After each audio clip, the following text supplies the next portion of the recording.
Welcome. இன்றைக்கி நம்ம பார்க்க போகிற யூனிட் மேக்னட்டிசம் அண்ட் எலக்ட்ரோமேக்னட்டிசம். இந்த யூனிட்டில் magnetic property and it's relation with current அதை பற்றி தான் டீட்டெயிலாக பார்க்க போகிறோம். ஃபஸ்ட்டு மேக்னெட்ஸ்னால் என்ன அப்படிங்கிறது. மேக்னெட்னா என்னங்கிறது எல்லாருக்குமே ஒரு பெரிய இன்ட்ரொடக்ஷன்லாம் தேவையில்லை, எல்லாருக்குமே தெரியும். நல்ல மோட்டரை கூட உடச்சி அதில் இருக்கக்கூடிய மேக்னெட்டை வச்சு விளையாண்டுருப்போம். ஸோ இதை பற்றி மேக்னெட் பற்றி நம்ம எல்லாருக்குமே ஒரு பரிச்சயமான ஒரு பொருள் தான் மேக்னெட். அந்த மேக்னெட்டில் வந்து ரெண்டு இருக்குது, சரியா? Natural magnet and artificial magnet. Natural மேக்னெட்டுங்கிறது நேச்சுரலாகவே கிடைக்கக்கூடிய நம்ம மோஸ்ட்லி நம்ம யூஸ் பண்ணக்கூடிய மேக்னெட்ஸ் எல்லாமே என்ன அப்படின்னா ஆர்டிஃபிஷியல் மேக்னெட்ஸ் தான். ஸ்டோர்ஸில் கிடைக்கக்கூடிய மேக்னெட் எல்லாமே வந்து ஆர்டிஃபிஷியல் மேக்னெட் தான். நேச்சுரல் மேக்னெட் தான் இருக்கிறதே ஸ்ட்ராங்கஸ்ட் நேச்சுரல் மேக்னெட் வந்து என்ன அப்படின்னா லோட்ஸ்டோன் மேக்னெட் அப்படிங்கிற ஒரு ஓர் தான் வந்து ஸ்ட்ராங்கஸ்ட் மேக்னெட். இதுதான் ரெண்டு மேக்னெட்ஸ் இருக்குது, நேச்சுரல் அண்ட் ஆர்டிஃபிஷியல். நம்ம யூஸ் பண்ணக்கூடியது எல்லாமே வந்து என்னென்னா ஆர்டிஃபிஷியல் மேக்னெட்ஸ் தான். நேச்சுரல் மேக்னெட்ஸ்னு சொல்லக்கூடியது ஒரே ஒரு ஸ்ட்ராங்கஸ்ட் மெட்டீரியல் என்ன அப்படின்னா ஒரே ஒரு தான் லோட்ஸ்டோன் மேக்னெட் அப்படிங்கிறது நேச்சுரல் இது. சரி, இப்போ ஒரு மேக்னெட்டிக் ஃபீல்டு தான் என்ன பார்ப்போம். நமக்கு தெரியல, மேக்னெட் வந்து மேக்னெட்டை சுற்றி ஒரு ஃபீல்டு ப்ரொடியூஸ் ஆகும். அந்த ஃபீல்டு தான் வந்து மேக்னெட்டிக் ஃபீல்டு. ஏன்னா மேக்னெட் ஒரு பொருள் ஈர்க்கணும் அப்படின்னா மேக்னெட் கொஞ்சம் பக்கத்தில் ஓரளவுக்கு டிஸ்டன்ஸ் போனால் தான் இருக்கும். சில மேக்னெட் அதனுடைய சைஸை பொறுத்து என்ன ஆகும் அப்படின்னா அதனுடைய ஃபீல்டு மாறும். இந்த மாதிரி ஒரு மேக்னெட் தன்னை சுற்றி ஒரு ஃபீல்டை ப்ரொடியூஸ் பண்ணிச்சு அப்படின்னா அதுதான் வந்து என்னது அப்படின்னா magnetic field. Magnetic field is the imaginary field in a region around the magnet where magnetic influence can be felt. நம்ம எங்கே ஒரு மேக்னெட்டிக் ஃபீல்டுங்கிற ஒரு இமேஜினரி லைன் அந்த மேக்னெட்டை சுற்றி இருக்கக்கூடியது. இப்படி ஒரு மேக்னெட்டை சுற்றி இங்கேருந்து இமேஜினரி லைன் ட்ரா ஆகிட்டே வரும், கர்வ் ஷேப்பில் வரும். இந்த மாதிரி ஒரு ஃபீல்டு ப்ரொடியூஸ் ஆகிறது என்னதான் மேக்னெட்டிக் ஃபீல்ட் ஆஃப் லைன்ஸ். இப்போ அந்த லைன்ஸ் எப்படி இருக்கும் அப்படின்னு சொன்னால் magnetic field of line is defined as a curve drawn in a magnetic field. ஒரு curve ஷேப்பில் இது வந்து அந்த லைன்ஸ் வந்து எப்படி இருக்கும் அப்படின்னா எலக்ட்ரிக் ஃபீல்டு மாதிரியே சுற்றி ஒரு ரவுண்டாக எலக்ட்ரிக் ஃபீல்டு நம்ம பார்த்தோம்ல, ஒரு பாசிட்டிவ் அயன் அப்படின்னா ரேடியலி அவுட்வேர்ட்ஸ், அதுக்கப்புறம் ஒரு நெகட்டிவ் அயனை இன்வேர்ட்ஸ் அப்படின்ற மாதிரி இருந்தோம். இங்கே வந்து எப்படி இருக்கும் அப்படின்னா நார்த் போல்லேருந்து சவுத் போல் வரைக்கும் என்ன இருக்கும் அப்படின்னா ஒரு கர்வ் ஷேப். இது வந்து ஒரு டேஞ்சன்ட் கர்வை கொடுக்கும். எங்கே நம்ம காம்பஸ் எடுத்து எங்கே வச்சாலும் சரி ஒரு டேஞ்சன்ட் கர்வை கொடுக்கும் அப்படின்னு சொல்லக்கூடியதான் இந்த மேக்னெட்டிக் ஃபீல்டு லைன்ஸ். எங்கேருந்து எப்படி கொடுக்கும், அதோட டேரெக்ஷனை காமிக்கும். எங்கேருந்து நார்த்லேருந்து சவுத்துக்கு தான் எல்லாமே போகுது அப்படிங்கிற மாதிரி அதனுடைய டேரெக்ஷன் ஒரு டேஞ்சன்ட் கர்வில் காமிக்கும். இதுதான் magnetic field of lines. Magnetic field of lines defined as a curve drawn in a magnetic field. சரியா? ஒரு கர்வில் மேக்னெட்டிக் ஃபீல்ட் ஆஃப் லைனில் ஒரு கர்வ் ட்ரா ஆகக்கூடியது in such a way that it tangent to the curve at any point. எந்த பாயிண்டில் வச்சாலும் சரி gives the direction of magnetic field. நம்ம எந்த பாயிண்டில் வச்சாலும் சரி நார்த்லேருந்து சவுத்து தான் அதனுடைய காம்பஸுடைய டைரக்ஷனை காமிக்கும். இதுதான் மேக்னெட்டிக் ஃபீல்ட் ஆஃப் லைன்ஸ். அதுக்கடுத்து மேக்னெட்டிக் ஃப்ளக்ஸ்ன்னு சொல்லக்கூடியது எந்த அளவுக்கு ஒரு பர்டிகுலர் ஏரியாவில் எந்த அளவுக்கு மேக்னெட்டிக் ஃபீல்டு இருக்குது அப்படின்னு சொல்லக்கூடியது. சில ஏரியாவில் கம்மியாக இருக்கும், சில ஏரியாவில் அதிகமாக இருக்கும். அதாவது அதோட அந்த ஸ்ட்ரென்த் ஆஃப் த மேக்னெட்டிக் மெட்டீரியலை பொறுத்து சில லைன்ஸ் வந்து அதிகமாக இருக்கும், சிலது கம்மியாக இருக்கும். இந்த மாதிரி magnetic flux is the number of magnetic lines passing through the given area. ஒரு பர்டிகுலர் ஏரியாக்குள்ளால எந்த அளவுக்கு லைன்ஸ் பாஸ் ஆகுது அப்படின்னு சொல்லக்கூடியதான் மேக்னெட்டிக் ஃப்ளக்ஸ். அதுக்கப்புறமா properties of lines of magnetic lines of force. இந்த மேக்னெட்டிக் லைன்ஸ் ஆஃப் ஃபோர்ஸ் என்னென்ன ப்ராப்பர்ட்டிஸ் அப்படிங்கிறது இந்த டயக்ராம் வச்சு உங்களுக்கு சொல்லிடுறேன்.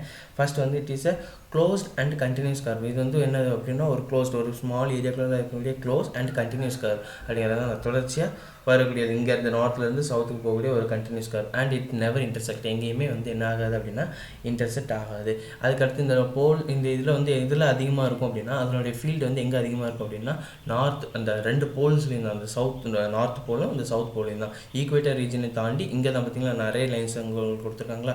இங்கே வந்து என்ன இருக்கும் அப்படின்னா கம்மியாக தான் இருக்கும். ஈக்குவேட்டர் ரீஜனில் கம்மியாக தான் இருக்கும், அந்த போல்ஸில் தான் வந்து அதிகமாக இருக்கும். அதுக்கப்புறம் என்ன இருக்கும் அப்படின்னா மேக்னெட்டிக் லைன்ஸ் வந்து எங்கேருந்து எங்கே ஆரம்பிக்கும், நார்த்லேருந்து சவுத்துக்கு இப்படி போயிட்டே இருக்கும். அதுக்கப்புறம் டேஞ்சன்ட் டு த கர்வ் நம்ம ஆல்ரெடி பார்த்த மாதிரி அதுவும் ஒரு பாயிண்ட்டு. எங்கே பாயிண்ட்டை வச்சாலும் எங்கே நம்ம வச்சாலும் அதனுடைய டேரெக்ஷனை காமிக்கும். காம்பஸ் எங்கே வச்சாலும் டேஞ்சன்ட் கர்வில் அதனுடைய டேரெக்ஷனை காமிக்கும். இதுதான் மேக்னெட்டிக் லைன்ஸ் ஆஃப் ஃபோர்ஸோட ப்ராப்பர்ட்டிஸ். அதுக்கப்புறம் மேக்னெட்டிக் எஃபெக்ட் ஆஃப் கரண்ட். நம்ம ஆல்ரெடி கரண்ட்டோட எலக்ட்ரிசிட்டிக்கு படிக்கும்போது அதில் படித்தோம். எலக்ட்ரிக் வந்து என்ன இருக்குது அப்படின்னா மேக்னெட்டிக் ஃபீல்ட் ப்ரொடியூஸ் பண்ணக்கூடிய ஒரு நேச்சர் இருக்குது அப்படின்ட்டு. இதை எப்போ யார் கண்டுபிடிக்கிறாங்க அப்படின்னா 1820 ஹான்ஸ் கிறிஸ்டியன் அப்படிங்கிறவர் ஒரு கிளாஸ் நடத்திட்டுருக்காங்க. ஒரு லெக்சர் கொடுக்குறப்ப என்ன ஆகுது அப்படின்னா எலக்ட்ரிக் சர்க்யூட் வச்சு ஒரு லெக்சர் கொடுத்துட்ருக்காங்க. அது பக்கத்துலேயே காம்பஸ் இருக்குது. எப்போ வந்து எலக்ட்ரிக் சர்க்யூட் வந்து ஆன் ஆகுதோ அப்போ என்ன ஆகுது அப்படின்னா அந்த காம்பஸ் நீடில் ஒரு டிஃப்ளெக்ஷன் ப்ரொடியூஸ் ஆகுது.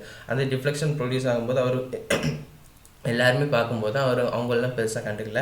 ஆனால் இவர் என்ன பண்ணுறாரு அப்படின்னா, சம்திங் ஏதோ ஒரு விஷயம் நடக்குது அப்படிங்கிற மாதிரி அந்த இதில் பார்க்குறாரு. அவர் வீட்டில் போய் இந்த எக்ஸ்பெரிமெண்ட்டை ரிப்பீட் பண்ணி பார்க்குறாரு.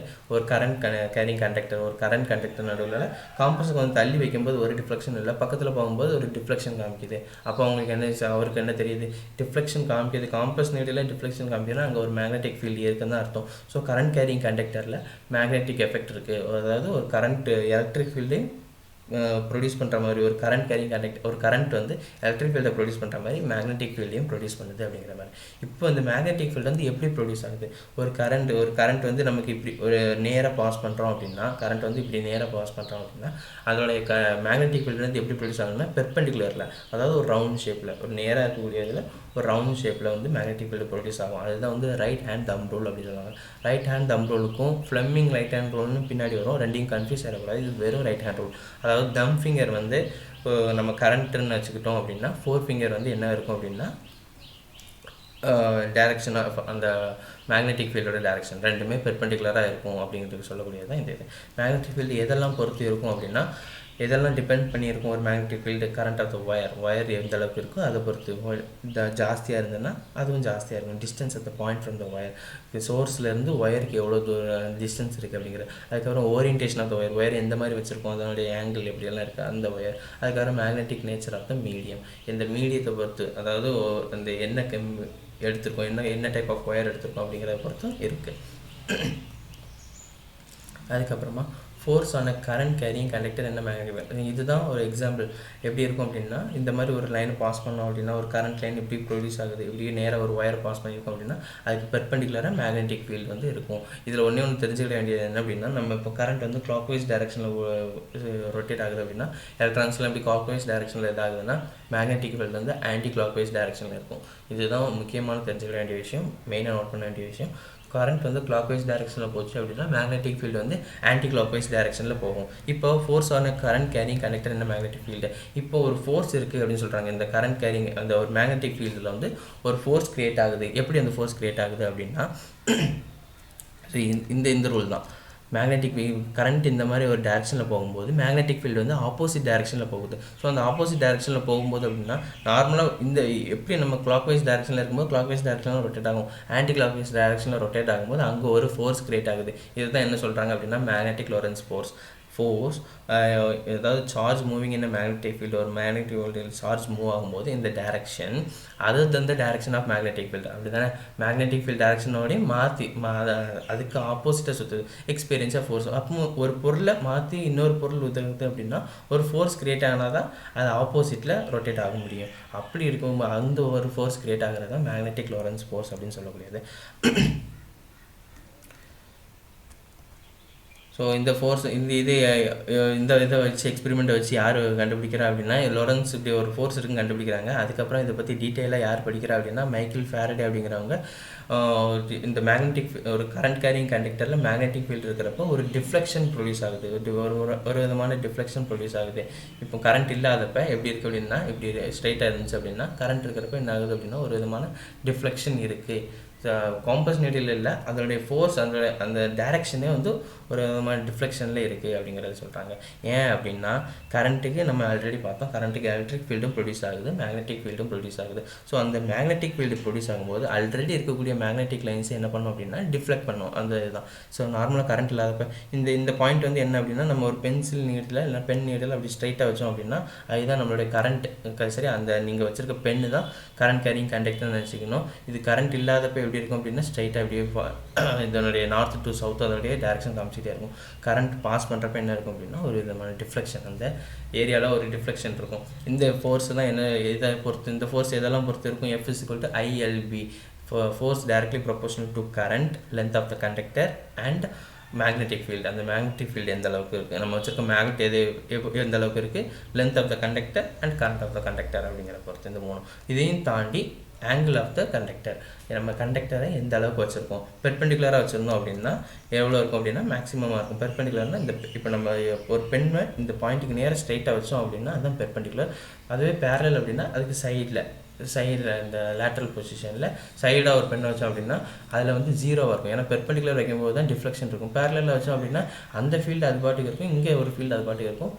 ஸோ அங்கே ஒரு ஃபோர்ஸுமே இருக்காது. ஃபோர்ஸ் இஸ் ஈக்குவல் டு 0, அவ்வளோதான். இதை வந்து எதில் அப்படின்னா இந்த ஃபோர்ஸ் வந்து எந்த டைரெக்ஷனில் இருக்குன்னு சொல்லக்கூடியது தான் ஃப்ளெமிங் லெஃப்ட் ஹேண்ட் ரூல். நல்லா ஞாபகம் வச்சுக்கணும். ஃப்ளெமிங் லெஃப்ட் ஹேண்ட் ரூல் தான் ஃபஸ்ட்டு வந்திருக்கு. அதாவது ஒரு ரெண்டு கரண்ட் கேரிங் கண்டக்டர், ஒரு மேக்னெட்டிக் ஃபீல்டில் கரண்ட் கேரிங் கண்டக்டர் வைக்கிறப்போ ஒரு ஃபோர்ஸ் கிரியேட் ஆகுது. அந்த ஃபோர்ஸ் வந்து எந்த டைரெக்ஷனில் இருக்குது, இப்போ கரண்ட் ஒரு டைரெக்ஷன், மேக்னெட்டிக் ஃபீல்டு ஒரு டைரெக்ஷன் அப்படிங்கிறத தம் ஹேண்ட் ரூல் வழியே பார்த்தோம். இப்போ அந்த ஃபோர்ஸ் வந்து எப்படி எந்த டைரெக்ஷனில் இருக்குது அப்படின்னா ஈஸியாக ஞாபகம் வைக்கிறதுக்கு. ஸோ அந்த current is denoted by the middle finger. நம்மளுடைய 3 விரல் எடுத்துக்கணும். லெஃப்ட் ஹேண்டில் 3 விரல் எடுக்கும்போது மிடில் ஃபிங்கர் வந்து என்ன சொல்லுது அப்படின்னா கரண்ட்டோட டைரெக்ஷன் சொன்னால், செகண்ட் ஃபிங்கர் அதாவது 4th ஃபிங்கர் வந்து எதுக்கு அப்படின்னா magnetic field. Then thumb finger அப்படின்னு சொல்லக்கூடிய வந்து direction of force. So current வந்து மிடில் ஃபிங்கராக இருக்கிறப்ப மிடில் ஃபிங்கரோட டைரெக்ஷன் எப்படி இருக்குது, அவங்க டைரெக்ஷன் எப்படி வச்சுருக்காங்கன்னு பார்க்கலாம். ஸோ அந்த கரண்ட் வந்து மிடில் ஃபிங்கரோட டைரெக்ஷன் எப்படி இருந்துச்சு அப்படின்னா அது கிரியேட் ஆகக்கூடிய ஃபோர்ஸ் வந்து அதுக்கு அப்படியே ஆப்போசிட், நேராக இருக்கக்கூடிய பெர்பெண்டிகுலராக இருக்கும் அப்படின்னு சொல்லக்கூடியது தான் இந்த லெஃப்ட் ஹேண்ட் தம் ரூல். ஃப்ளெமிங் லெஃப்ட் ஹேண்ட் தம் ரூல் அப்படின்னு சொல்லக்கூடியது. ஃப்ளெமிங் லெஃப்ட் ஹேண்ட்ஸ் ரூல் அப்படிங்கிறது ஷார்ட்டாக சொல்லிக்கலாம், தம் ரூல் அப்படின்னு தான் சொல்லிக்கலாம். Force of parallel current carrying conductor. இப்போ ஒரே ஒரு கண்டக்டரை பற்றி இந்த டீட்டெயிலாக பார்த்தோம். இப்போ ஒரு ரெண்டு பேரலல் கண்டக்டர் பக்கத்தில் 2 கண்டக்டரை வச்சோம்னா எப்படி இருக்கும். இப்போ இதில் என்ன சொல்கிறாங்க அப்படின்னா 2 கரண்ட் கேரிங் கண்டக்டரை ஃபஸ்ட் வச்சோம் அப்படின்னா இப்போ இந்த மேக்னெட்டிக் ஃபீல்டு வந்து ஃபர்ஸ்ட் ஒன் வந்து செகண்ட் கண்டக்டரை இன்ஃப்ளூயன்ஸ் பண்ணும். அதாவது ஃபர்ஸ்ட் ஒன்னில் கிரியேட் ஆகக்கூடிய ஃபோர்ஸ் வந்து செகண்ட் ஒன்னை டிஸ்டர்ப் பண்ணும். அதேமாதிரி செகண்ட் ஒன்னில் கிரியேட் ஆகக்கூடிய ஃபோர்ஸ் வந்து ஃபர்ஸ்ட் ஒன்னை டிஸ்டர்ப் பண்ணும். We place conductor carrying parallel to the first one. The second conductor will experience a force due to the magnetic field of the first conductor. First conductor மூலமா இருந்த ஒவ்வொரு கண்டக்டருக்கும் ஒவ்வொரு force create ஆகும். இப்போ இந்த first கண்டக்டரில் create ஆகக்கூடிய force என்ன சொல்கிறாங்க அப்படின்னா செகண்ட் கண்டக்டரை இன்ஃப்ளூயன்ஸ் பண்ணும். அதுமாதிரி செகண்ட் ஒன் வந்து ஃபர்ஸ்ட்டு கிரியேட் பண்ணும். ஆனால் ரெண்டுமே வந்து எப்படி இருக்கும், 2 forces will be equal in magnitude and opposite in direction. 2 ஃபோர்ஸுமே ஈக்குவலாக தான் இருக்கும். இதுதான் முக்கியமான ஒரு பாயிண்ட்டு. அதுக்கப்புறம் சரி ரிசல்ட் என்ன வரும் அப்படின்னா இந்த மாதிரி 2 பேரலல் கண்டக்டர், சரியா, இப்படி பேரலல் கண்டக்டரில் ஒரே மாதிரியான ரெண்டுமே டைரக்ஷன் ஒரே மாதிரி இருந்துச்சு அப்படின்னா ஃபோர்ஸ் வந்து இன்வேர்டாக இருக்கும். அதனுடைய ஃபோர்ஸ் வந்து ஆக்ஷன் வந்து இன்வேர்டாக இருக்கும் அப்படின்னு சொல்லக்கூடியது. அதேமாதிரி கரண்ட்டோடைய டைரக்ஷன் வந்து மாறும்போது இது மேலே இது கீழே இந்த மாதிரி கரண்ட்டோடைய டைரக்ஷன் வரும்போது அதனுடைய ஃபோர்ஸோட டைரக்ஷனும் மாறிடும். ஸோ ஃபோர்ஸ் வந்து அவுட்டடாக மாறிடும். ஒரே மாதிரியான டைரக்ஷன் இருந்துச்சுன்னா ஃபோர்ஸ் இன்வேர்டாக இருக்கும், ரிப்பல்ஷன் இருக்கும். அதேமாதிரி ஃபோர்ஸ் வந்து இது வெளியில் இருக்கப்பறம் என்ன இருக்கும் அப்படின்னா கரண்ட்டோடைய டைரக்ஷன் மாறப்போ ஃபோர்ஸ் வந்து ஆக்டிங் அவுட்வேர்ட். இதுதான் தெரிஞ்சுக்க வேண்டிய ஒன்று. அதுக்கப்புறமா இது அதனோட டயக்ராம். நம்ம பெர்பெண்டிகுலராக நம்ம பார்க்கக்கூடிய வியூ வந்து மேக்னெட்டிக் ஃபீல்டுக்கு பெர்பெண்டிகுலர் வியூ. ஃபோர்ஸ் வந்து ஒரே மாதிரியான கரண்ட் இருந்துச்சு அப்படின்னா அட்ராக்டிவ் ஃபோர்ஸ், வேறு கரண்ட் இருந்துச்சு அப்படின்னா ரிப்பல்சிவ் ஃபோர்ஸ். அதுக்கப்புறமா மேக்னெட்டுக்கும் எலக்ட்ரிசிட்டிக்கும் மேக்னெட்டிசமுக்கும் உள்ள ஒரு டிஃப்ரென்ஸ். அதான் 18th சென்ச்சுரிக்கு முன்னாடி என்ன சொல்கிறாங்க அப்படின்னா அதாவது அந்த ஹாஸ்டல் முதல்ல ஃபஸ்ட்டு பார்த்து அந்த ஒரு சயின்டிஸ்டோட இன்வென்ஷனுக்கு முன்னாடி அவர் கண்டுபிடிக்கிறதுக்கு முன்னாடி, அதாவது கரண்ட் வந்து டிஃப்ளெக்ஷன் ஆகலை, காம்பஸ் வந்து டிஃப்ளெக்ஷன் ஆகலை அப்படிங்கிற ஒரு சின்ன லெக்சர் மூலிமா கண்டுபிடிக்கிறதுக்கு முன்னாடி எலக்ட்ரிசிட்டி வேறு மேக்னெட்டிசம் வேறு அப்படின்ற மாதிரி தான் படிச்சுட்டு வந்தாங்க. அதுக்கப்புறம் தான் வந்து அந்த அவரோட எக்ஸ்பெரிமெண்ட்டுக்கு அப்புறம் தான் ஒரு சிங்கிள் சப்ஜெக்ட் எலக்ட்ரோ மேக்னெட்டிசம் அப்படிங்கிற ஒரு பெரிய விஷயத்தை கொண்டு வராங்க. இதில் என்ன பண்ணுது அப்படின்னா லோட்ஸ்டோன் நம்ம ஆல்ரெடி பார்த்தோம். நேச்சுரல் மேக்னெட் ஒரு மோஷன் இருக்குது, ஒரு என்ன இருக்குது அப்படின்னா ஒரு மூவ்மெண்ட் ஆஃப் சார்ஜஸ் இருந்தால் தான் என்ன ஆகும் அப்படின்னா அங்கே கரண்ட் ப்ரொடியூஸ் ஆகும் அப்படிங்கிறத பார்த்தோம். இப்போ மேக்னெட்டில் எப்படி இந்த மாதிரி ஒரு டிஃப்ளெக்ஷன் இருக்குது, இதுக்கு மட்டும் எப்படி இந்த ப்ராப்பர்ட்டி இருக்குது அப்படிங்கிறத பார்க்கும்போது ஸோ அது ரொம்ப நாள் ஒரு கிட்டத்தட்ட ஒரு 3 செஞ்சுரியாக வந்து என்ன கண்டுபிடிக்க முடியாத ஒரு மிஸ்ட்ரியாக தான் இருந்துச்சு. லாஸ்ட்டாக தான் என்ன கண்டுபிடிக்கிறாங்க அப்படின்னா மேக்னெட் இப்போ வந்து நம்ம கரண்ட் ப்ரொடியூஸ் ஆகுது அப்படின்னா அங்கே மூவ்மெண்ட் ஆஃப் எலக்ட்ரான்ஸில் நெகட்டிவ் சார்ஜஸ்லேருந்து பாசிட்டிவ் சார்ஜுக்கு மூவ்மெண்ட் ஆகும்போது அங்கே ஒரு எலக்ட்ரான்ஸ்லாம் மூவ் ஆகிட்டே இருக்குது, அங்கே ஒரு எலக்ட்ரிசிட்டி ப்ரொடியூஸ் ஆகுது அப்படின்னு பார்த்தோம். இங்கே மேக்னெட்டிக் ஃபீல்டு ஒரு எலக்ட்ரிக் ஃபீல்டு அங்கே ப்ரொடியூஸ் ஆகுது. இங்கே மேக்னெட்டிக் ஃபீல்டு எப்படி ப்ரொடியூஸ் ஆகுது அப்படின்னா இந்த லோட்ஸ்டோன் நேச்சுரலாக இருக்கக்கூடிய இந்த லோட்ஸ்டோனில் இருக்கக்கூடிய உள்ளே இருக்கக்கூடிய ஆட்டம்ஸில் இருக்கக்கூடிய ஒரு ஆட்டத்தில் உள்ளே சுற்றிய ஒவ்வொரு எலக்ட்ரான்ஸ் அந்த ஆர்பிட்டில் சுற்றக்கூடிய எலக்ட்ரானே ஒரு கரண்ட்டை ப்ரொடியூஸ் பண்ணுது அப்படின்னாங்க. ஏன் எல்லா சப்ஸ்டன்ஸ்லையும் என்ன பண்ணும் அப்படின்னா ஆட்டம் இருக்கும். எல்லா ஆட்டமும் ஆர்பிட்டில் இருக்கக்கூடிய அந்த எலக்ட்ரான்லாம் ரிவால்வ் ஆகிட்டே தான் இருக்கும். ஆனால் எல்லாமே வந்து அந்த மாதிரி ஒரு இது ப்ரொடியூஸ் பண்ணல.